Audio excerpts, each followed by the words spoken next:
The content of this radio show is not intended to be a substitute for professional medical advice, diagnosis, or treatment. Always seek the advice of your physician or other qualified health professional with any questions you may have regarding a medical condition. Welcome to One Soul Radio, an interactive conscious conversation grounded in psychology and inspired by spirit, with Steve Hasenberg and Cali Alpert. Hello, dear listeners. Welcome to One Soul Radio here on Unity Online Radio. This is the show for you and by you, a virtual community creating conscious conversation and the opportunity to have a place to delve a little deeper in life than you may do on your own. We're offering you a unique perspective from both worlds at the same time. My name is Cali Alpert here in the Central Hudson Valley in New York with my dear friend, co-host, and spiritual psychotherapist, Steve Hasenberg. So nice to see you again. It's been so long. Yeah, I know. We always like we don't like you like we don't see each other 5 million other times during the week, right? Been a long time. Anyway, it's 81 degrees in LA today. Okay, well, I don't miss that. I know it's a little too warm for me. Yeah. This is winter. Well, in the Hudson Valley, it's been like this beautiful stereotypic out of a, harvest brochure for fall. Wow. Just like beautiful, Wow. crispy, and all kinds of things. So are we feeling spiritual? I had a dream last night about certain spiritual laws coming through. They were like clouds in the sky. Really? Well, that's a great foreshadowing of what's to come tonight. Yeah. Because we are continuing our series, our holiday series about legendary personal growth books that can help you get through the holidays. And today we are featuring the 7 spiritual laws of success, the wisdom of Deepak Chopra. Steve and I have both had the pleasure of encountering, knowing a little bit, and all kinds of fleeting little interactions on and off for many years. Me stalking a little bit, admittedly, way back in the day. We'll share some of that with you. And Deepak stalking me. Oh, and Deepak stalking you, right. Yeah. So it's all transitive. That's what happens with us.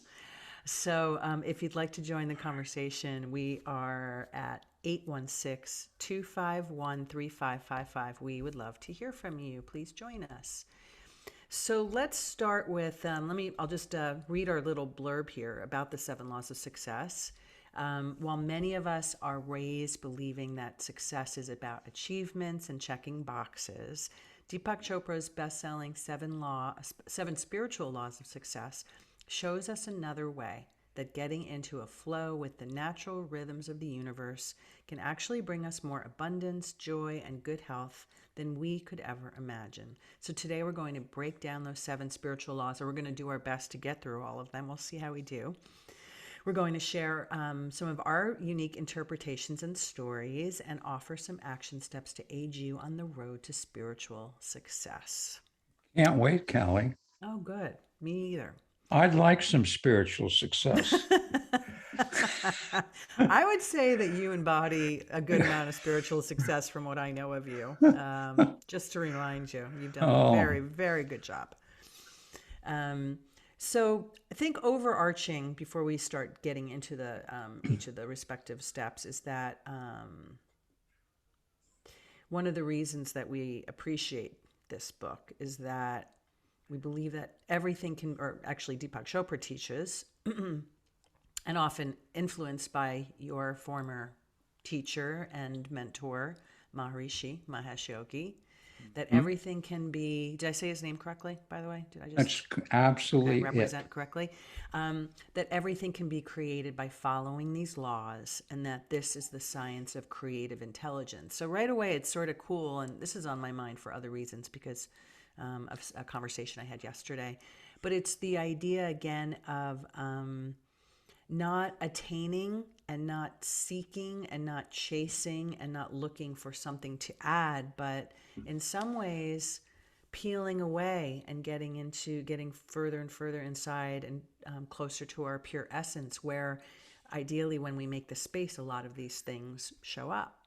and help us get into alignment, which is the other key word of my fall and winter. I'm a little obsessed, as Steve knows, with alignment these days. Now, how did you first get turned on by this book? What does it mean to you when you think about this title in this book? Well, I actually have to go back further than that. Okay. Because in the mid 80s, early 80s and mid 80s, Deepak Chopra and myself and many other people were on what are called rounding courses with Maharishi. Mm-hmm. And rounding courses were 6 to 8 hours of meditation, breathing, and yoga, having good vegetarian meals, sometimes being in silence, sometimes not only silence, but fasting. And then in the evening, Maharishi would come and he would give these long talks, sometimes with Nobel Prize laureates. Wow. And Deepak at that point was an unknown physician from India. So that's the way that I met Deepak. Mm-hmm. And much of this material comes from Maharishi, mm-hmm. with the Deepak twist. Right. And, I've been very interested in his work over the years. And of course, I'm a big follower of spiritual laws. And so all of these, when I read the book, all of these laws made a lot of sense to me, mm-hmm. in regards to a lot of the Vedic teaching that Maharishi was disseminating into the world. Beautiful. Yeah. It's actually, even just listening to you sort of speak about it is kind of cool. It's what's clicking for me now is just the idea of even using the word law, as a basic fundamentals of life to try to subscribe to, rather than our societal laws that get, used. I was going to say imposed, although most of them are often for good reason, but still, it's just sort of a different way of having a version of a law internally between you and yourself. And I just, it's kind of a cool word to use that I don't usually resonate with. And let me pull that back. It originated as natural law. Mm-hmm. Deepak changed it to law. Right. But when you say natural law, yeah, it has a very different flavor. Yeah. That nature has her laws. We're part of nature, and those laws are very applicable to our life lived in a state of harmony. Right. And if we could just sort of get into that flow, which often has to do with not being in our heads, but being more in our hearts and more in our higher faith system, we can tap into these natural laws. So yeah, it's cool. Just it's clicking for me in a different way today. So it's nice. I'm glad. To hear. We'll get into it. If we have time, maybe we'll share a few more Deepak stories. So the first one is the law of pure potentiality. Now, when I think of the idea of potential, again, probably when I was younger, it had more to do with my more material aspirations, and my other ideas of what success was and the checklist of the things that I wanted to accomplish. When I think of potentiality now, it has to do more with me just being the most whole version of myself, my highest version of myself. Highest and best is another trendy expression that I've been hearing a lot more lately too. But so one of the things that, one of the kind of tenets under this that we talked about is the idea of silence, that the more we can tap into silence and the more we can quiet the mind and create some space around all our stories and the narratives in our head, the more receptivity we'll create to receive this higher essence and this higher intelligence. Right. So if you think of the higher intelligence as that unifying foundation of all of life. Yeah. So we're saying there's a higher intelligence, and that's foundational to all of life. The more quiet we are, the more that life can spring forward. The more noisy we are, the less that life can get through that kind of ping pong ball, mm-hmm. that's going back and forth, mm-hmm. called our thoughts. Go ahead. Was there something else? We're like, yeah, and nodding. Nobody right? can, and everyone listening to us can't see us nodding, but we're nodding to each other. Right. So I told you in our pre-production meeting or our production meeting that in psychology, they say we use about 7 or 8% of our potential. Right. And so the idea of pure potentiality would be using 100% of our potential. Amazing. I know. And we would be fully aligned with natural law and fully aligned with creative intelligence. That would be like an incredible ideal. Yeah, it's really a beautiful concept, the idea of being, in touch with all of that in a more regular way. I mean, I always, say I aspire to that or, try to practice my way to that. But the idea, I was starting to tell you a little bit before the show that um, I had the pleasure of interviewing for Omega Institute, where I work, for the new podcast that's going to be launching soon. I had the pleasure of interviewing Master Mingtong Gu, who is a Qigong master and a beautiful man and a very wise soul. And just in talking to him about the idea of energy, it almost felt palpable. He almost made it seem like it, not this sort of, I don't say transitory is the right word, but this kind of intangible thing. He personified it in a way that made it feel more like reachable. And it just, the more you can kind of tap into that, the more you can realize that our five senses and that perception that we have that makes us feel very comfortable here in our earthly lives is really very limiting. And that if we can just make space, because I asked him, like, isn't it, how do you even start to believe it? He said, it really is a leap of faith, to really, when you start getting into this, sort of speaking this language and wanting to tap into it. But for us, I know we talk about this a lot on the show, and I know Maharishi talked about this and taught you this, is that meditation is really a great gateway to getting there, isn't it? That's the way to travel. I can't say it I enough know, you do. because you're stepping back from gridlock, Mm-hmm. right?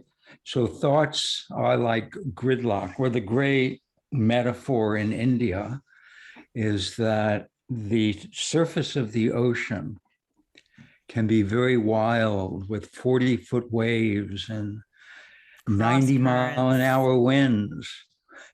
And if you go 15 feet down, it's completely silent. Mm. And so it's the same as the mind, 90-mile-an-hour winds, 90-foot waves. If you're not surfing it, you're going to die. And if you go down a little through meditation, you're in a place of great peace and harmony. That was one of the first metaphors that I was taught, or visuals, whatever, that I was taught when I first learned TM, when TM was brought to a television show Yep. I was working on. And that was like one of the first kind of visuals they gave us for that. So it's a great thing to remember. Is there anything, there's so much rich stuff here. If we want Yeah. to get through all seven, I guess we should move on to the second one. Is there anything else that we wanted to say about the idea of pure potentiality? Only I think the important thing to say about that is we are born with that potential. Mm, Every human being has the potential to be free, to experience inner peace, to experience unbounded, timeless awareness, and to be aligned with their soul. And so that stands as an ideal, mm. but everybody does have that potential, And it's all inside of us. all inside, None of it is on the outside, right? right? But there's some cool things on the outside. Tell me about them. That's why I Cheesecake complain and so much when I don't have them. chocolate chip cookies. You're easy. I got bigger external checklist things. Um, so the second one that we're going to talk about today is the law of giving. Now, this one is certainly probably more self-explanatory, and the idea that also, giving is often not a selfless act, because it also, what circles back is often greater than what you put out. I think about all the stories that we've watched and witnessed over the last year and a half, close to 2 years now with COVID, and just the rise, people such like abject resolve in the midst of all the difficulty that's going on in darkness, Mm. to really dig deep to find, and with a lot of intention, to do some really beautiful things. You just, they've been, all these stories have been featured now for so long, and it's not new, but it feels like it's been more compounded. And at some point it becomes really predictable that people are just, I think there's a lot of expansion and growing in the idea of putting out and giving. So this comes in the form of everything from your basic, giving gifts when they're not necessarily warranted or required, complimenting people, and we don't mean it gratuitously. I think we both agree that things have to really genuinely come from your heart, but that's probably more of what this exercise is just to stop and take a moment and get in touch with what's in your heart toward another human being, right? So, because you brought up COVID, what I think of first is all these frontline responders who I have a few of them in my practice. And I mean, I know what they went through over the past 20 months. And the dedication, commitment, being there day and night, 12 hours, 15 hours, and helping to the point of exhaustion. Yeah. But I was overwhelmed in a way by the selflessness of it. And all of these people who have been in the hospitals helping other people, I'm just like, hats off to all of them, right? Yes, definitely. And by the way, total digression for a second. I also want to acknowledge that today, as we're recording the show, it's Veterans Day. And so another hats off that we just want to acknowledge for anybody who's given service and paid duty to this country, this beautiful and often, what's the word I wanted to use? Confusing country that we live in. So we just want to. We are a very opinionated people, right? Yeah, it's a good way to. I mean, remember the old term rugged individualism? No.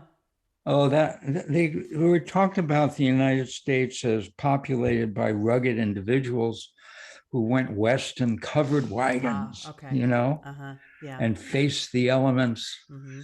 And so we have that kind of very strong individualism. And it's beautiful and it's difficult. So speaking of giving and what people have done for those that followed in all kinds of different ways, I think that for me, part of the, just, I don't want to say reframe, but something just like maybe to take a little bit of a deeper dive into this, again, has to do with maybe making a point or making it a part of your practice to have a presence of mind to recognize someone or something in a way that you might not typically be conditioned. So you and I both have a lot of stories about how we pay attention to strangers, whether, well, I don't want to take your story, so you can tell you have a few stories on this front. How I recently was on campus actually at Omega Institute, and as we're closing the physical campus for the winter, the end of the season, I bumped into a seasonal staff member who was packing up and one of the last to leave. And I had never talked to him before, but when he started speaking to me, I recognized his voice and his energy from 2 months ago when I was in a different location, like at the cafe and having a cup of tea or something, and I heard this male voice on the phone having a conversation with an old friend that he was about to see for the first time. And while I was didn't want to eavesdrop, I just noticed his energy, his presence, his excitement. There was just something that really got my attention. So when I heard his voice and face to face, I said, "I know you." And then I basically mirrored back and just reflected everything that I just said to you. And he was so moved by that, the fact that that was what I noticed about him, and really appreciated it. And it was just a different version of a connection. So was that an overt compliment? No, but it was just the idea that somebody was seen and heard, albeit I might have been eavesdropping on his phone conversation. But it was just another way to have an exchange with a human, Would you I like to love share one that. of your favorite stories on the same front? Which one would you like? I like your elevator story. You like the elevator I story. So, do. okay. It was Friday afternoon. It was about 5:30, and my office was on the second floor, and I punched the elevator key. And as the elevator was coming down, I heard somebody singing at the top of their lungs. And well, we have a lot of homeless people in Santa Monica. So I thought it was some crazy person. And the doors opened, and it was Goldie Hawn. And she was singing at the top of her lungs. And I got in and I said to her, "You are fabulous." And she said, "Do you think so?" And I said, "I really do." And she said, "You know what? You are fabulous." I said, "Why?" "Because you're recognizing that I'm singing at the end of the day and you're really into it. So thank you so much." What was she singing, by the way? I don't Do you remember. remember? Uh, It's a precious story, yeah. and again, and for somebody who doesn't, I'm sure is not hurting for public attention. Not that that means that she feels validated from people, strangers, but when you're in that profession, it's not something that you're unaccustomed to. But Yeah. you pierced through something that was a little bit deeper and more present, and it's kind of the point that we're trying to make, right? Right. It's beautiful.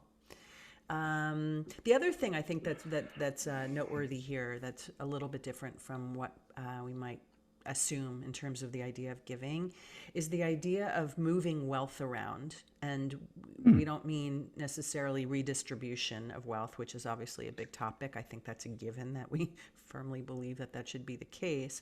But this is also, I've been through this plenty of times when I haven't had money, when I felt in a real deep place of lack, that there's you have to spend it to make it kind of adage, but there's also just the idea of keeping a flow going, because the more you're living in fear and restraint and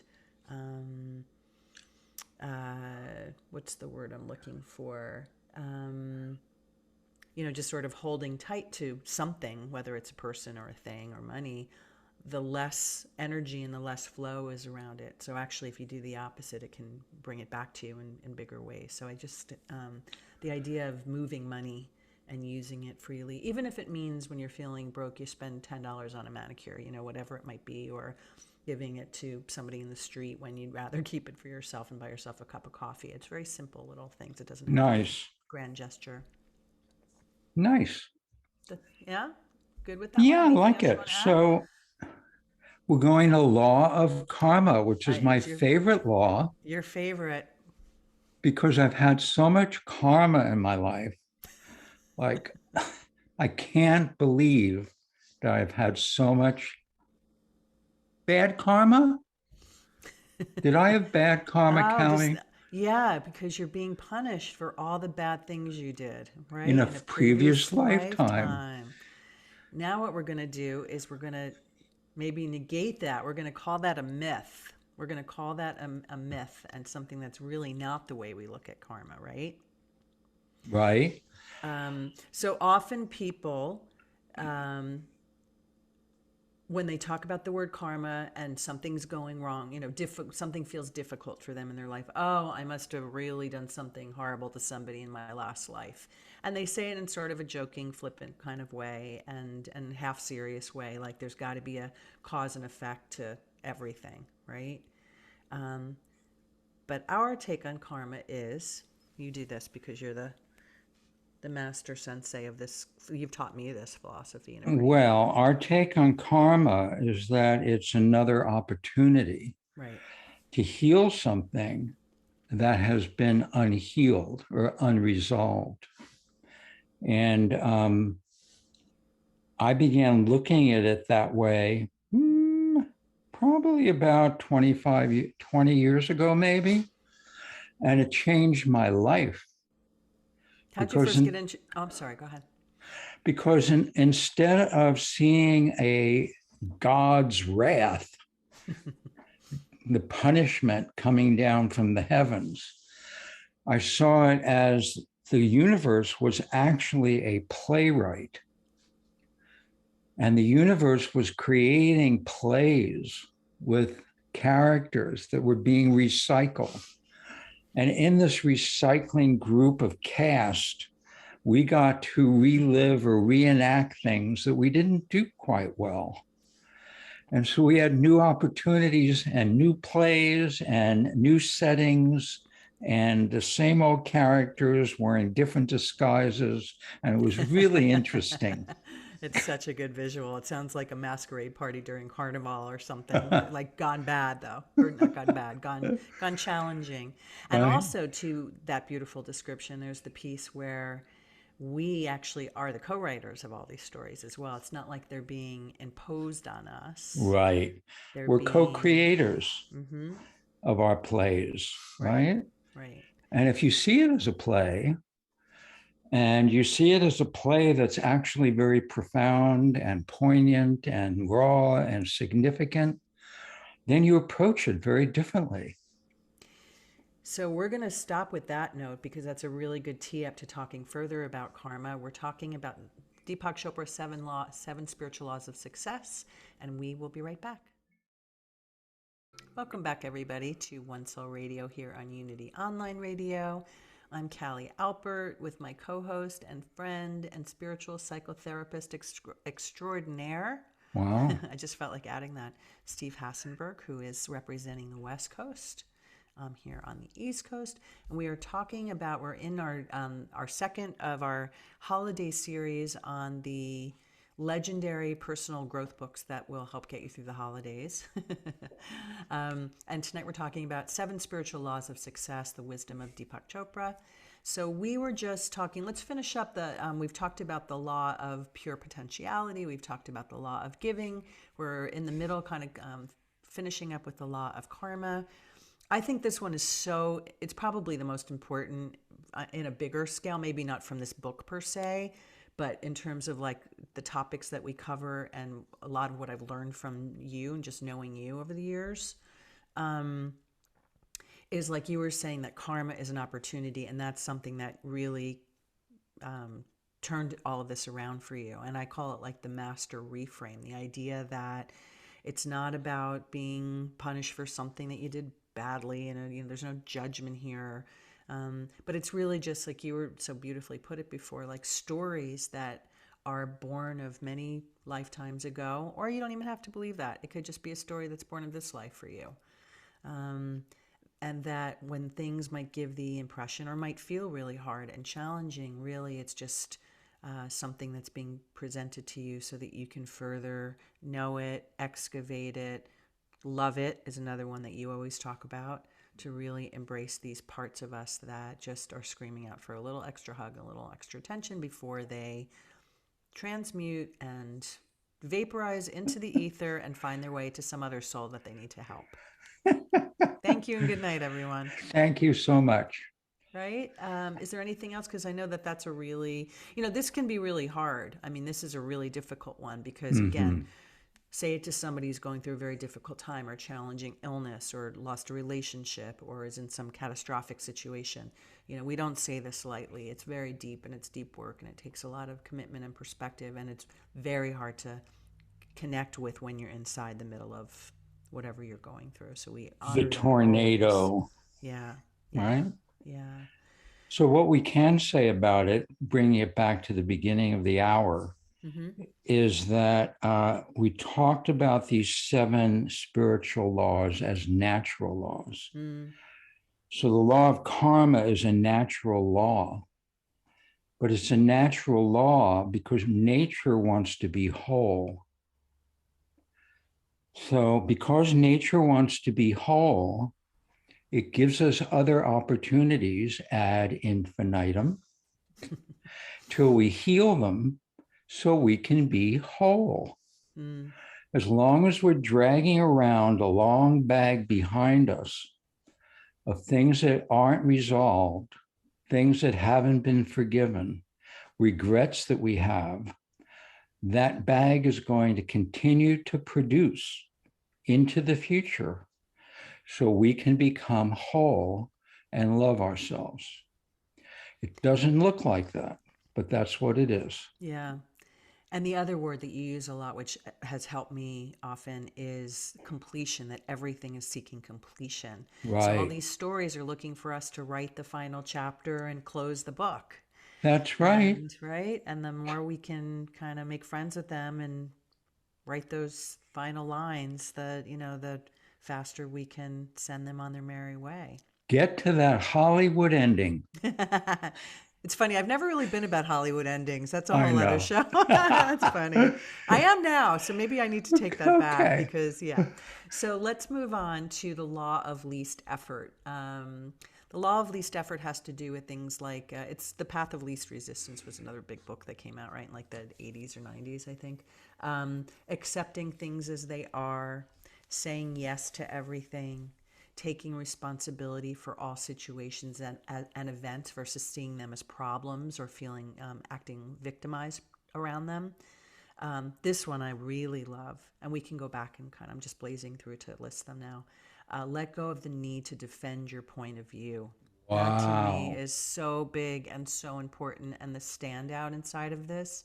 And I think where that comes from, um, at least on days when I'm good at it, and there's plenty of days when I'm not, that it really is directly related to how whole we feel with ourselves and how self-accepting and self-compassionate we are, right? The more true, the more validating we are with ourselves, the less we need it from anybody else. And this one's just so loud too, especially now in the world and division. The dogmas have gotten so deep, and people don't have any room to hear anything that might, um, you know, uh, divert from what they're trying to say or a point they're trying to make or somebody they're trying to convert into a different way of thinking, and all of which is really futile. But the more you can kind of hold your own space and be your greatest supporter, the less you need that support from the outside. So I just think that's such an important one to sit with. I think that's really cool. And I'm kind of remembering the Course in Miracles. Mm-hmm. So, Course in Miracles says that success is open-heartedness. Mm. And so I would say that the 7 laws of spiritual success, if you took all of them and got to the foundation, it would be open-heartedness. Because in order to say yes to everything, that's an open heart, right? And that's very dangerous in a way on one hand and very courageous on the other, right? It's a huge leap. It's probably the biggest leap of faith. It's the biggest version of trust, right? Opening your arms up to the universe and saying yes to everything, regardless of what it looks like. That requires. Have you ever done that? Well, you happen to know that this is a big topic that's on my mind even this week, very loudly. Have I ever opened myself up fully to like, yes, full surrender? Is that what Maybe you mean? for a half hour. 40%? um, I'm asking myself in like I'm trying not to say yes too easily about it. I mean, I've definitely had moments, Yeah, um, fleeting moments, yeah. and I definitely have that desire in my mind, but do I have it fully in my body? I'm working on that in a deeper way. I mean, I can say yes to a lot of things. I can be adventurous. I can be trusting. I can be open and curious and free spirited and throw caution to the wind and all these things. And yet, for me, my version of like the purest version of that, the deepest version I can think of, no, I'm not there yet. Neither am I. I can't say yes to everything either. Really? No, Hmm. there are things that I say no to, like certain movies. I don't want Uh-huh. to go. Oh, okay. Well, that's uh-huh. All No, right. I'm Yeah. just I mean, that's because we have preferences too that we're allowed to have. I'm That's just saying yes to teasing. ourselves, right? I'm just teasing You're a like, little, but you're like, I don't want vanilla. I want chocolate. That's what right, saying yes. right. This is a very, very advanced kind of thing. Mm-hmm. I think Singer talked about it in his Surrender book, right? Michael Singer and the Surrender Project or Right, Surrender Experiment, Surrender Project, I think it's called. right. Beautiful, beautiful, important book. Yeah. He went along and wanted to do the world with less effort, Mm. and he wrote a whole book about it. Mm-hmm. So it's not an easy thing to do. Yeah. Do you want to share your Deepak story under this kind of category? Sure, sure. Do you want me to remind you which one? You- I okay. The one after I watched The Secret. Yes. So I watched The Secret, and of course we were all taken with it, and there were a lot of wonderful thought leaders in that movie. And one of them was a chiropractor whose name I cannot remember, but he said, "This is what I do every day. I give a little time for the sacred. Could be 5 minutes, could be 15 minutes. And I make a decision. I close my eyes and I say, okay, anything, I'm open to any, this is the yes, I'm open to anything right now. And I'm expecting the sacred to show up." So I did that. I left my office, went downstairs, was at the crosswalk with a red light. And as I was standing there, I heard this heavy breathing behind me, but I mean heavy, like somebody was going to pass out. And I didn't want to turn around because in Santa Monica, you don't turn around because it could be a homeless person who doesn't like you. But it kept going. And I did turn around, and it was Deepak Chopra, And no one walks in LA. That's the other piece of this. I right? mean, joking, but So I turned around and I went, "Deepak?" And I thought, why is he breathing like this? But I didn't ask him because I was embarrassed. And so I said, we introduced ourselves. I told him I was in Switzerland with him. And we walked together for 4 or 5 blocks chatting about being with Maharishi. So that was my little sacred moment. mm-hmm. I've had I think the point of that story and what I can really relate to Yeah. and totally attest to being true is that it's really not that complicated. All it is just asking or deciding in a moment that you want to have a deeper relation, you want to open up your channel to a higher place or, a different place of source, right? And this is And saying yes. right. It really, and all you have to do is remember to do it because our conditioning, we've gotten so conditioning. The deeper piece of this is that, we come into these human bodies and we come into all our story narratives and all these, scripts that we've written. And they often, mostly our human condition is they are, they're not about the assumption of our rightful inheritance of abundance and wholeness. They're about all our limitations So and true. our challenges and our difficulties and our So true. disappointments and our lack of our low expectations and our things are going to be hard and dense. And, I'm saying it out of experience because I'm really good at it. And always trying to kind of unlearn all that. So true. But I'm also keenly aware that everything you just described is true. So I'm just thinking of an example from, I don't know, probably a month ago, probably about 4 weeks ago. And I was, having maybe a lonely, cranky Sunday. And I went to a place where I hike a lot up in the Hudson Valley, beautiful Hudson Valley. And then I remembered in this parking lot before I went on this hike, it's a historic site too. So it's a beautiful place. And I remembered exactly what you're saying. And I just said, you know what, let me turn this around here. Let me leave behind all the stuff that was kind of mucking me up that day. And let me just open myself up for something nice to kind of lighten my spirits. And about 5 minutes later, this is a longer story. I'll have to tell the abridged version. This has happened twice at this place too, so there must be a vortex there. Once I bumped into somebody that I did a story on. I was hearing a voice behind me. She was talking to a group of people with their dogs. I don't know her well. I met her once. We had this connection. At that time, I was living 3 hours away from where I saw her, and there she was in the parking lot. We reconnected. That was one time.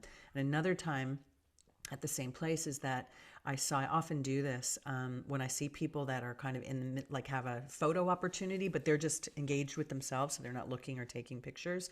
I saw this young mother and her baby. They were sitting, it was like this bucolic, ridiculous postcard opportunity. And I said, may I take your picture? And then I'll text it to you. I do that with strangers here and there.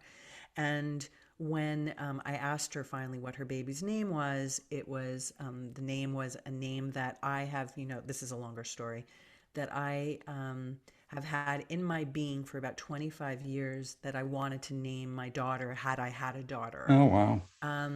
and it's an unusual name. Wow. And I only know less than like three people in the world with that I've ever encountered with it, and this baby had that name. So for me, that Wow. was just like, we're here, hi, we're here, So it's Wow. kind of cool if you just sort of sit and decide, it's always here, it's all I here. love that. Yeah. So that's the law of least effort, is just remembering, believing that the universe works in your favor. Next law, the We have law of, three we in do. 5 minutes. Okay, we can do it. Okay. Or a The little law, more. Deepak will forgive us if we don't get in each of them too deeply, or as deeply. The law of intention and desire. So, which one, what does this summon up for you? The law of intention and desires. Well, this is an interesting thing because for me, um, we do come to Earth to fulfill our dreams, and dreams are desires. And we also come to work, see, to Earth. Yeah, It's work, it's hard freaking work. right? We also come to Earth in order to heal our past. Mm-hmm. And so there's this combination of fulfilling our dreams and healing our past and moving back and forth between those things. And of course, it brings up my favorite Sufi phrase, which is Oh, a you, Sufi is, huh? no, go ahead. I thought A, you were prompting me. Go ahead. a Sufi is grateful for all that has been given, but a Sufi is also grateful for all that has been denied. Mm-hmm.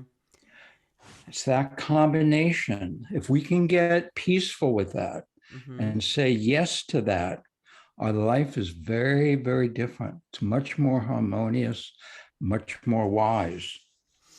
You, when you first shared that phrase with me, I was like, "What? What in the world does that mean?" Now it makes a lot more sense to me.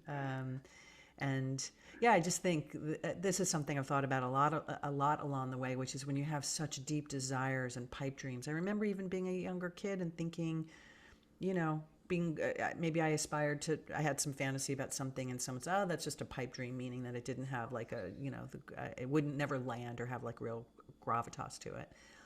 And I remember coming to this conclusion on my own. Wait a second, how could this possibly be separate from me? I didn't have the words for it, but how could this possibly be for naught? If this is being born in my being, how could it possibly not be meant to happen? I later learned, because so many things that we desire don't happen yet or haven't happened or might not ever happen, that the difference is if it comes from your head versus your heart, and if it comes from a place of fear versus sort of belief. I think that's a distinction too. If it Perfect. comes from a place of like fear and lack, maybe we need to look at that a little bit, versus when it comes from a place of space and sort of light expectation and allowance that's going to happen. Let's take our caller of the day. We've been a little quiet today, but you and I do a good job of gabbing with ourselves. Caller, hi, are you there? Hi, yeah, I'm here. Can you hear Hi. me? What's your name and where are you calling from? I'm Jan, and I'm calling from LA. What's your question? So Welcome. I have a question. It's with the law of least effort. I've always had trouble with that. Mm-hmm. When Deepak Chopra says to accept things as they are and to take responsibility for all situations, how do we do that when we're born into families that are very difficult, dysfunctional, or just downright mean? Does that mean that I've caused these things? Oh, that's interesting. Wow. Well, It first was of all, you've come great, to right? you've come to the right place, because Steve and I both understand dysfunctional, mean, difficult families, because we both came from them. So you're in a safe place with that. But that's an interesting. So that's an interesting question. The idea that like, are we to take responsibility for the whole picture? Is that what you mean, or just our place in it? Just so I understand how you're asking this. It did in other lives. Did I cause it? Mm. So I guess it's a combination of both things that you've said. You want to take Okay, this so one? let's go back to being playwrights. Playwrights with the gods and goddesses that create circumstance, events, and the earth experience. So this is obviously my take on it. My take is, and I had to figure this out with my father, who was very difficult. People know about him. People write to me about him that have heard me talk about him on the radio now. And Oh, they I go, didn't oh know my that. God, I'm so glad you talked about that. Right. So, why do we choose these people and get into these wrecks of dysfunctional families? We always choose, and the Tibetans have a good way of thinking about it. Our parents choose us from a soul level, and we choose them from a soul level based on certain experiences from the past, a desire to amplify love, and a desire to resolve pain. And both of those things are very active when we take birth in dysfunctional families. My father was very dysfunctional in many ways, especially in the realm of money. And I am sure prior to this lifetime, I had big money issues.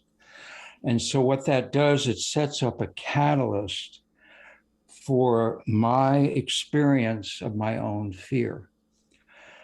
When we take birth, let's say when we're in heaven, and I know I have to do this quickly, but when we're in heaven, we can keep going after We the might have to do a show, part two. Yeah. right? But when we're in heaven, we see these difficult times karmically, as we've said, as opportunities to communicate better, to love more, to be more patient, all of that. And we have so much love in that state that we feel we're able to accomplish something that has wanted to be accomplished for lifetimes. And so we take birth and we fly into a family, and then we forget everything we possibly knew. And then we go, what happened to me? I'm being punished. This is a crazy place. Get me out of here. That was beautifully said and speedily. Jen, does that address your question? Yes, it does. It's Thank you. You're welcome. Thank you so much for joining us. Thanks for the question. That's really it's you did that justice as best we can with our limited time. So it was really beautifully done. And I think one of the other distinctions that's helpful here too is that yes, I like you said, there's an energetic. I think we all pick each other. I think it's also easier to remember the concept of that when you think about people that you fall in love with or that are your chosen family, your friends, people that you have deep resonance with where you think, I knew you from another time and place. That's an easy way to sort of ground this and It use that as a is. frame of reference because it feels so dang good. Yes. But it's the exact same thing, but more challenging and more lessons being asked of us to examine and learn in the situations where the people are difficult. So I think we find each other in the stardust and the heavens in whatever way we need to, in a way that's way bigger than what most of us can understand. I do think one of the bigger distinctions, though, is that we can take responsibility for ourselves and what we have to learn. We do not have to take responsibility for anyone else's behavior, and we're not here to meet anyone else's expectations, but we are here to take responsibility for the way we show up. And I may, what is the last part of the book? Not what the first part's the prologue. What's the last part? The The epilogue, conclusion, the bibliography or the epilogue of epilogue? this Mm-hmm. is that when we get back to heaven, we all sit around in what Rumi calls the tavern. Right. And Having a we nice go, glass of wine. you did an amazing job. Mm-hmm. I know you were horrible, but that's what I needed at the time. So thank you so much. I love that. It's such a good way to give people hope. You've reminded me of that a lot too. It's like one day certain people are going to say you did a really good job of loving yourself despite what I subjected you to. Right. It's such a beautiful thing to keep in mind while you're going through it. Absolutely. So let's blaze through really quickly. The last two laws are the law of detachment, which has to do with allowing people to be themselves, and yourself to be who you are without any judgments or criticisms. And then finally, the law of Dharma, which is about the fact that we are here to sing our unique song. We're here in a form to fulfill a purpose. Our action steps, we're going to honor 3 of the 7 laws right now. The first one we're going to is honoring the law of giving. And so we're going to suggest you pick one simple way this week to give a compliment to a stranger, to buy a small gesture for someone, to make a drawing for somebody you don't know, or bake a cake for a neighbor, or whatever it may be. But just to be, it might be extra listening. It might be to go out of your way for somebody that you don't feel inclined to do that for. For me, that's always a big one, is just to be present and give someone an ear. That's, I love to that. me, one of the greatest gifts anyone could give me, and the one that I try to give as much as I possibly can. The second is to take a look at something you consider to be bad karma, where you feel like you're being punished in a past life because something difficult's going on, and reframe that, change it to an opportunity. Take it as an opportunity to look at a part of yourself or your circumstances differently. And then finally, honor the law of detachment. Take 10 minutes a day and allow yourself and others the freedom to be exactly who they are without any judgment or intervention. This one I practice a lot with difficult people in my life, where I try to just show up, give myself some sort of protective little prayer. Sometimes I call a friend before if it's going to be a really tough thing that I'm walking into. And then I just sit and hold a space that feels peaceful and creates like sort of a sanctuary for me as I'm being in whatever circumstance or presence of somebody that could be difficult, where you let them just be who they're going to be without changing it, hating it, loving it, shifting it, helping it. So honor the law of giving, think about karma in a different way, and the law of attachment. So we want to thank everybody for joining us. You can find us on Instagram at One Soul Radio, Unity Online Radio Podcast. We're excited. We're going to be launching our YouTube channel very soon. We'll let you know about that. And next week, our beloved Pema Chodron, we're going to be talking about when things fall apart, the Buddhist wisdom from Pema. Please join us. Have a good week. Hi, Callie. Bye.